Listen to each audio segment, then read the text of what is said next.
Hi guys, welcome to this Excel module. In this session I want to show you how you can use a form to input data into a table. So in this example, here's a form and this is how it works. When you want to add a new record, you click new, you type your data in, so record number 5, guy called Jones, department retail, date joined 1st of the 1st 19. To add that record, you just press enter and then it comes in there. Shouldn't have used Jones maybe. Now you have this little sliding scale where it'll go up through all the records. So I'm on record 1, it could come back down to the last record and there's Jones. I'll change him to Brown actually.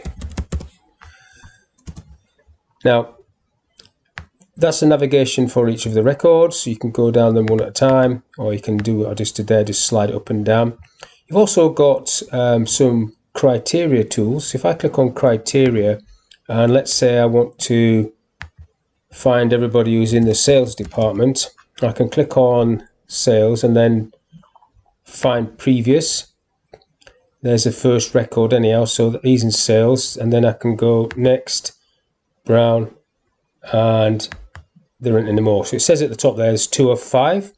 And if I go back to criteria, I need to clear that off. And let's say I want to see everybody that's in the retail department. So there should be 3.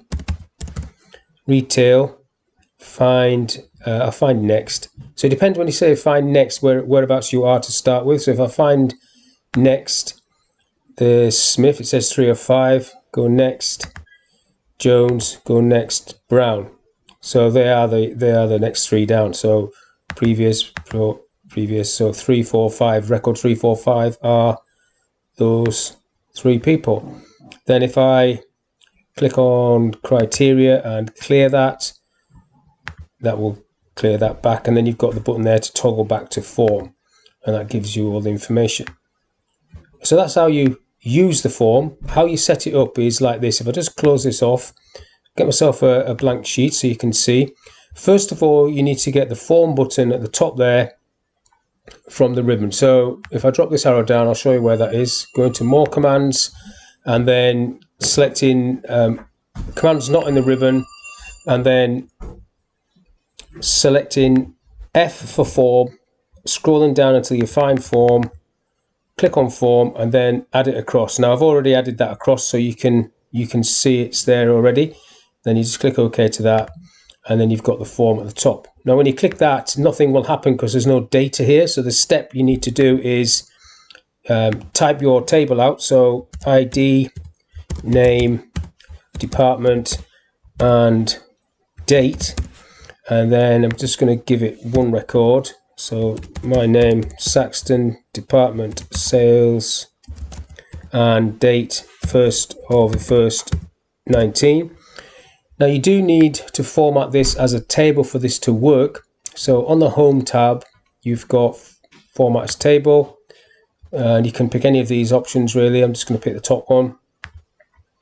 It asks you, does your table have headers? Yes it does, so I'll click OK to that, and then it gives you that format that you selected, which is that one. You can take that off if you don't want it on, or you can put any of these on. It's up to you. Now once you've done that, the form will pick that up. Now if I close that form down and click outside of that table, if you are not in the table, it doesn't see it. So if you are in the table, you can click on the form and then you get this back on the screen, and you're back to square one where you can go new record, ID 2, Smith, sales, and 1st of the 2nd 19. Enter, puts the data in there for you, and then you can close that off.